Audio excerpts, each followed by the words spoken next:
Hello friends, income tax के cases की series में आज जो मैटर हम डिस्कस करेंगे वो इस चीज को लेकर के है कि सेक्शन 148 की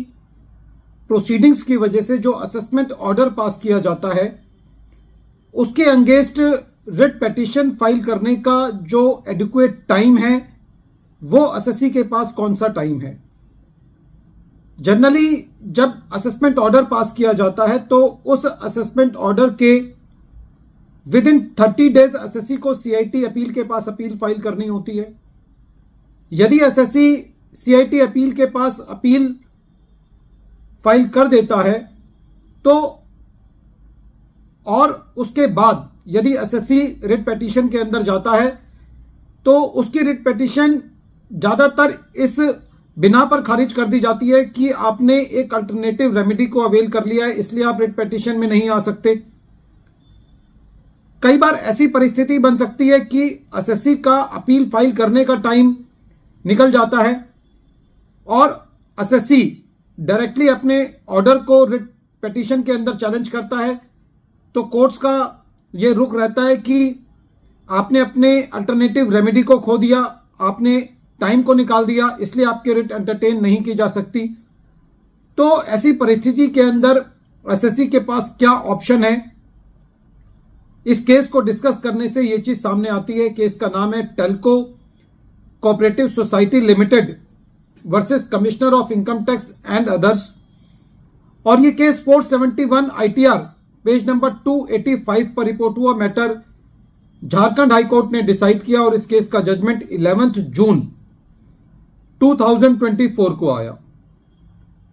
प्रेजेंट केस के फैक्ट्स इस तरीके से हैं। इस केस के अंदर एसएससी को सेक्शन 148 का नोटिस 9 जुलाई 2019 को आया। उसकी 147 के अंदर असेसमेंट 28 सितंबर 2021 को कंप्लीट की गई और उस असेसमेंट के 4 महीने निकल जाने के बाद एसएससी ने हाईकोर्ट के अंदर उस असेसमेंट ऑर्डर को चैलेंज करते हुए रिट पिटीशन दायर की। इस केस के फैक्ट्स में यह चीज भी थी कि जब एसएससी को सेक्शन 148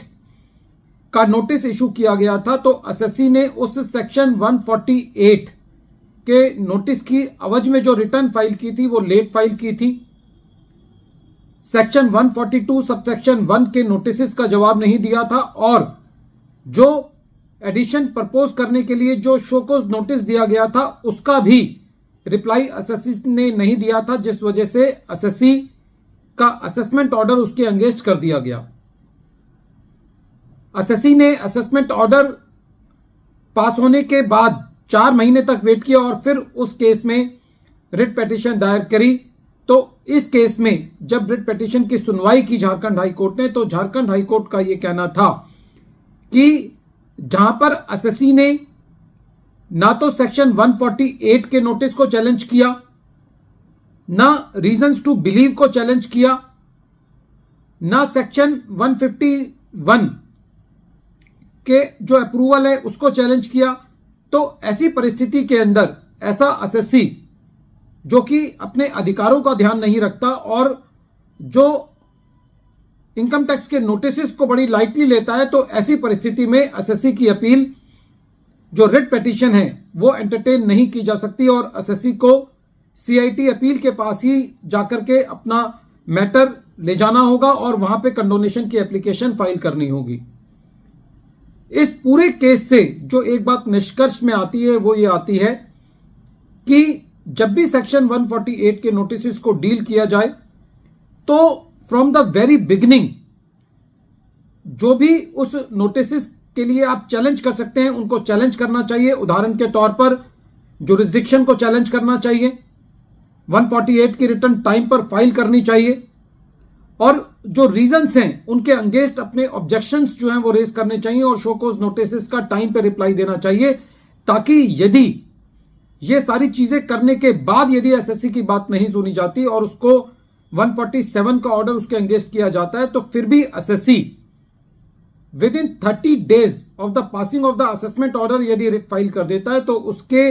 रिट के एंटरटेन होने के ज्यादा चांसेस बन जाते हैं। तो प्रेजेंट केस में एसएससी के सुस्त रवैये की वजह से